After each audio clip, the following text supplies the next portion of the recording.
I'm begging you, don't touch me! Don't touch me! I can do 93 too! Before we even hear a full sentence, the tension in this courtroom is already thick. This is not just another routine hearing. This is the kind of case where legal consequences, parental rights, addiction, and credibility all collide in one room. We're dealing with alleged drug use, missed court appearances, emotional testimony, and a judge who has clearly reached the end of their patience. At the center is Miss Rice, a mother fighting to stay free, fighting to keep her children, and insisting that the system has misunderstood her. On one side, the court sees a pattern of defiance, failed tests, and ignored orders. On the other, a woman claiming false positives, trauma, and a life that will collapse if she's taken into custody. New criminal charges are already pending. The prosecution is pushing for maximum consequences. The defense is asking for mercy. And the judge? The judge is weighing compassion against public safety and courtroom authority. By the end of this hearing, a single ruling will decide whether this family stays together or is torn apart. Watch closely, because every word, every pause, and every reaction in this courtroom is about to matter. Ms. Rice, you should be grateful that it's being dismissed. Let's see. Trial release order. Are there new charges from this alleged incident that occurred the other day? So there are new charges pending in district court that have already been filed. I think it's a trespass, but it might be just an assault. I think it's an assault battery, Your Honor. And then Mr. Close advised us of an incident yesterday that may also have new charges. Those will obviously be dealt with in district court separately.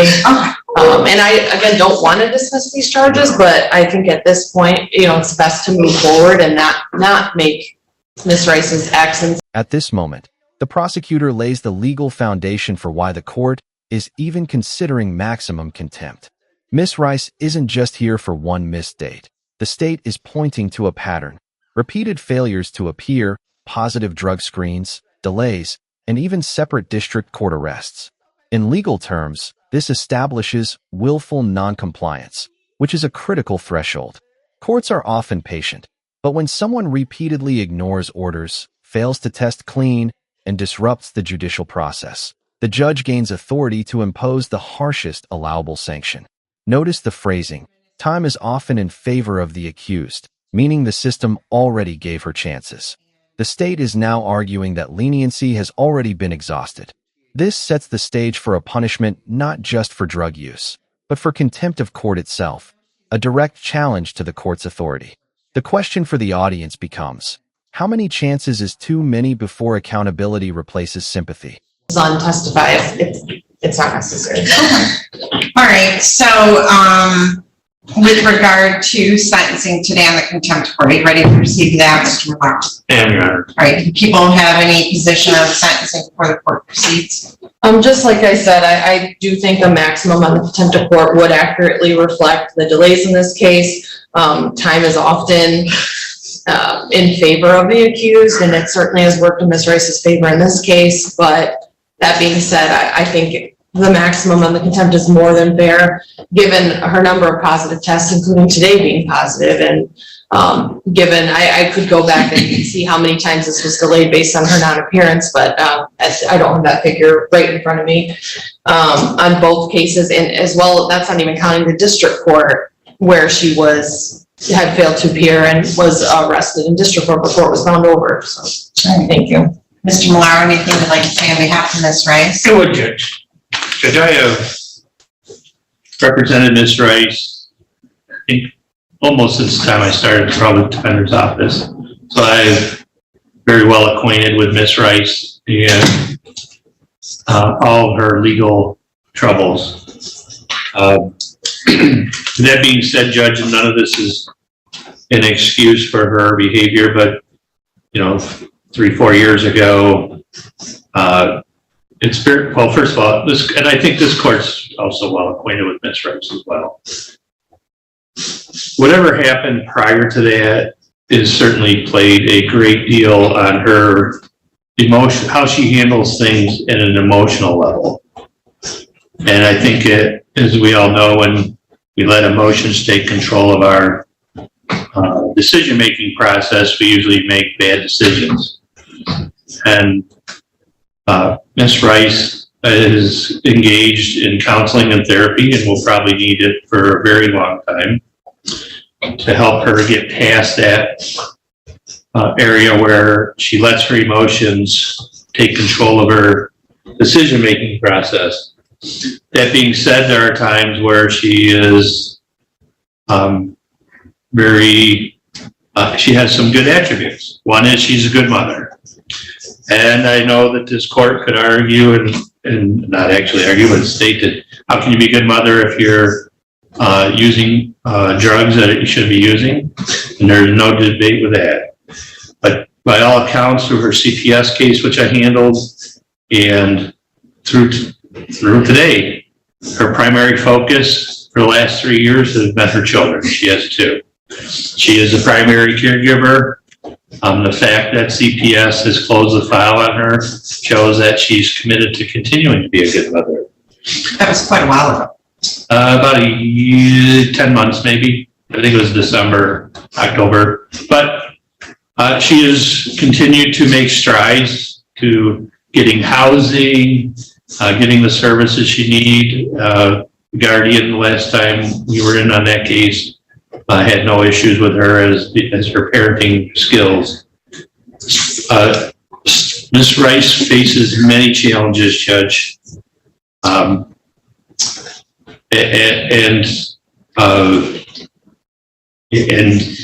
You know, she was in district court yesterday, and I was present for that hearing, and the judge, you know, spoke to her. And one of the things that's apparent is Ms. Rice has so much burdening her.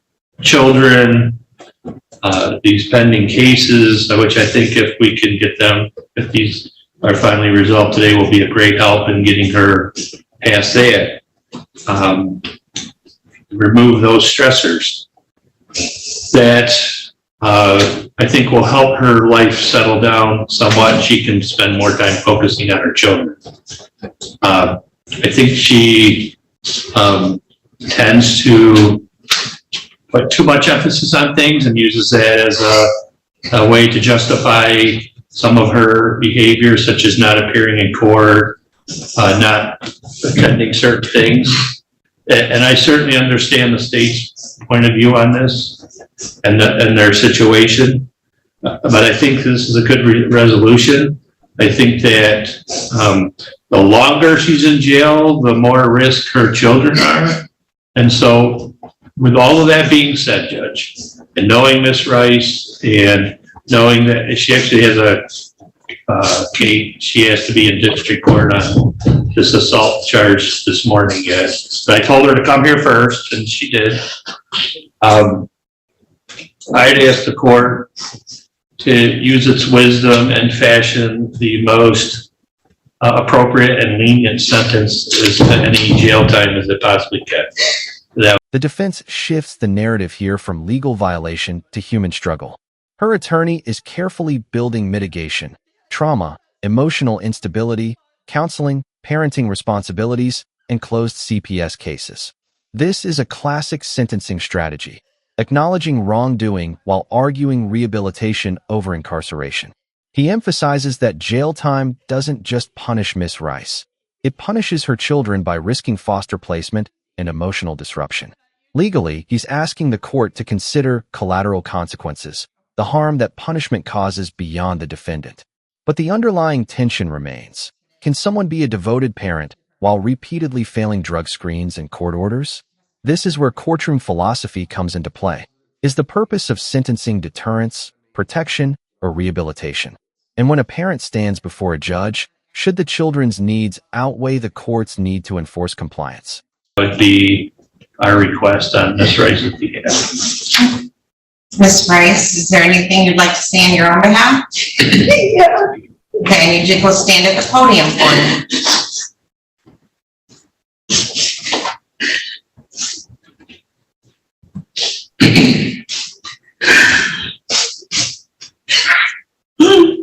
3 years ago, when Eleanor was born, at Toledo Children's Hospital. Her meconium came back. With methamphetamine in it. And I had not touched it. I had never touched it. And so they did a very extensive and intrusive test through ProMedica. Eleanor had zero withdrawal. Zero. They monitored her for 6 hours. She had zero withdrawals. Not one withdrawal did she have. None. Because I wasn't using that drug, but the drugs that I take through my Dr. Noble, and Dr. Noble told me and my case manager this in her office, they cause a false positive.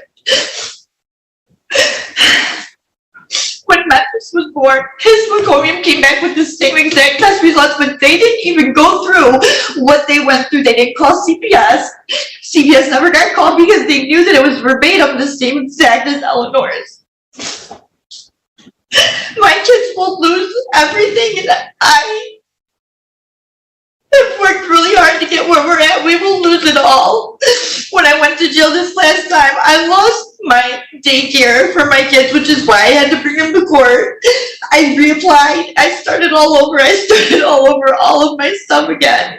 This thing downstairs that happened, I need to be able to fight that because it's a lie. I didn't put my hands on her. She put her hands on me and my kids. All right, so ma'am, I don't want you to talk about any pending cases because Sorry. everything you say can be used against you because this is a court record. All right, so don't talk about events that occurred on new cases. Say that for your hearings.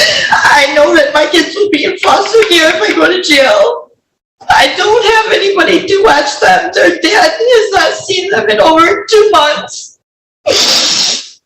I've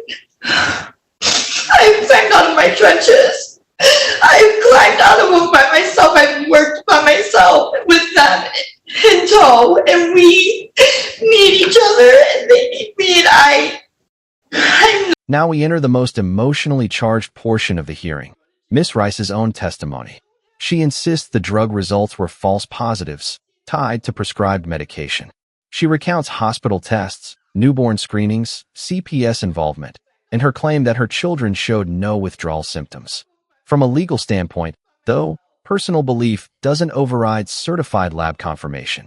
Courts rely on chain of custody testing, toxicology thresholds, and medical verification, not emotional conviction. When she speaks of losing daycare, bringing children to court, and fighting accusations of assault, we're seeing desperation collide with procedure. This is where defendants often struggle, trying to argue innocence in a sentencing phase, when the court is focused not on relitigating facts, but on compliance and risk. The audience is left asking, is this a misunderstood mother or someone refusing to accept accountability? not using. I'm not using. Mr. Coast, you administered a test today to her, is that correct? Yes, ma'am. And did she test positive for anything? Tested positive for the THC, amphetamines, and also methamphetamines. Now, we know she's on Adderall, but her levels were extremely high, so that would be more than it would cause a positive Correct, test. and to her previous test was a swab that was actually sent to the lab. I did talk to the lab. They said the only thing that will make methamphetamine turn positive is methamphetamine. Going through a false positive because of Adderall. The drug test confirmation is the legal turning point. THC and methamphetamine, with levels described as extremely high, eliminates the possibility of a casual or trace exposure. The court officer explicitly states there is nothing false positive about these results. In legal terms, this destroys the defense's credibility argument. Once objective evidence contradicts sworn statements, the court begins to view the defendant not just as struggling, but as dishonest. And honesty is everything in sentencing. Judges can work with addiction, trauma, and hardship, but manipulation of the court is a red line. This is the moment where sympathy starts to erode and skepticism takes over. If the lab results are accurate, then the emotional narrative no longer aligns with reality. That contradiction becomes central to the judge's final decision. Right, so Ms. Rice, back Now, I realize that you completed a CPS case, you had your children placed in your care, and the case was closed in October. But what I will tell you, what I've seen is you go downhill since then. I'm talking now, not you. So on April 17th of 2023, there was a motion affidavit and bench warrant because you failed to call in to pretrial services coordinator. They're imposed on a daily basis. There were no call-ins from 4/10 of 23 to today. It's date on April 17th. Let's see. I have a drug screen collected April 6th of 23 that shows a positive test for methamphetamine. So then, let's see, we'll go to the next one. On May 16th of 2023, you failed to appear for warrant on May 16th of 2023. Issued a bench warrant. Let's see, this one was filed April 18th. I would call in. Let's see. Appear. Bench warrant arraignment. I have a failure to appear for bench warrant arraignment on May 16. Signed by me on May 16. I have pretrial release order to comply with CMH recommendations and medications. And we've got multiple tests that were sent in on a swab showing your levels are dangerously high. So, Ms. Rice, I'm talking. So, Ms. Rice, I have great concerns about your mental health, your physical health, and your just defiance from day one of the court's orders, and also a downhill spiral that I'm seeing in your behavior.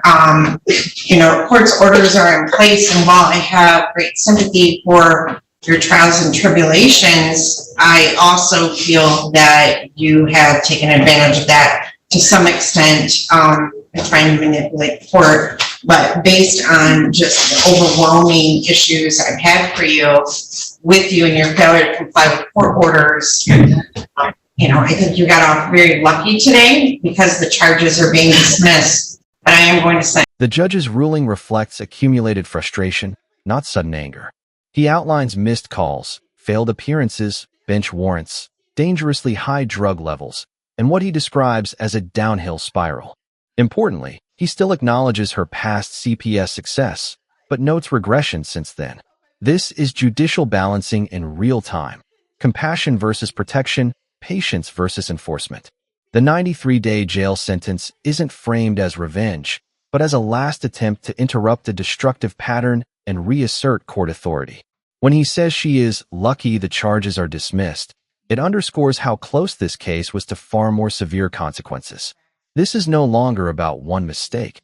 It's about whether the court can trust her to follow orders at all. To court or to jail for 93 days. Please don't do my kids to be a foster care. Please don't. Please Get credit for any time you've already served. Can you please just give me a try? Please, No. Judge, please, I'm begging you. I'm begging you. My kids are going to be in foster care. I'm begging you.